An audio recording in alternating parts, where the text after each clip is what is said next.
Microsoft ওয়ার্ডে বিভিন্ন ক্ষেত্রে আমাদের এরকম টেবিল তৈরি করতে হয়। বিভিন্ন প্রশ্ন তৈরির ক্ষেত্রে, বিভিন্ন বই লেখার ক্ষেত্রে আমাদের এরকম টেবিল তৈরি করতে হয়। কোনো কোনো ক্ষেত্রে আমাদের এরকম দুইটি ঘর ডিলিট করতে হয় র অনুসারে এবং কলাম অনুসারে। কোনো কোনো ক্ষেত্রে আমাদের এটা বড় করতে হয়, ছোট করতে হয়।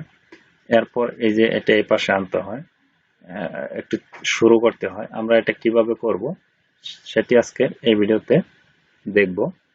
প্রথমে তার জন্য আমরা নিউ একটি পেজ নিই। নিউ একটি পেজ আমি দেখিয়ে দিচ্ছি কিভাবে করা যায়। প্রথমে আমি নিউ একটি পেজ নিলাম। পেজ নেওয়ার পর আমাকে প্রথমে সিলেক্ট করতে হবে যে কলাম এবং রোল অনুসারে কতটি করে ঘর হবে। আমি প্রথমে কলাম এবং রোল নেওয়ার জন্য মানে টেবিল তৈরি করার জন্য প্রথমে আমরা ইনসার্টে চলে যাব। ইনসার্টের পর এখানে টেবিল অপশনটি আছে, এখানে ক্লিক করব।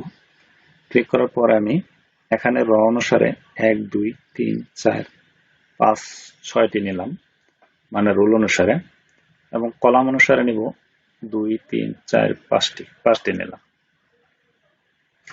এরপর আমাদের এটি কোনো কোনো ক্ষেত্রে বড় করতে হয়, তাহলে আমরা এখানে ক্লিক করে মাউসের লেফট বাটন ধরে আমরা নিচ দিকে ড্র্যাগ করব, যে বড় হচ্ছে। এরপর কোনো কোনো ক্ষেত্রে আমাদের এটা শুরু করতে হয়, মানে এটা এই পাশে নিতে হবে।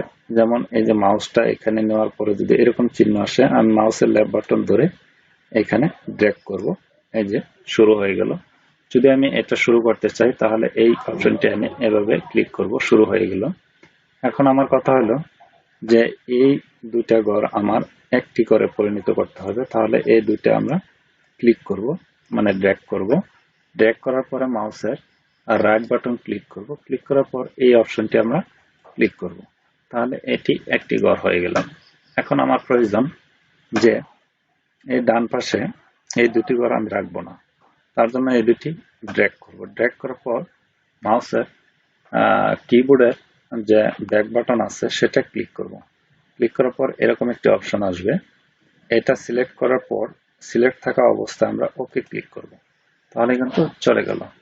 এখন যদি আমি চাই যে নিচে এরকম আরেকটি ঘর অ্যাড করব, তাহলে এখানে ক্লিক করে আমি এন্টার বাটনে ক্লিক করব, তাহলে কিন্তু হয়ে যাচ্ছে। এখন নিচে আরেকটি যদি নেই, তাহলে এন্টার বাটন ক্লিক করব। এইভাবে আমরা অ্যাড করতে পারবো এবং ডিলিট করতে পারবো। এই ছিল টেবিল কিভাবে তৈরি করা হয় এবং কিভাবে অ্যাড করতে হয়, কিভাবে ডিলিট করতে হয়, এ টু জেড এখানে আমি দেখিয়ে দিলাম। পরবর্তীতে আমি অন্য যে কোনো একটি ভিডিও নিয়ে হাজির হব। আজকের মতো এ পর্যন্তই। ভালো থেকো, সুস্থ থেকো। আল্লাহ হাফেজ।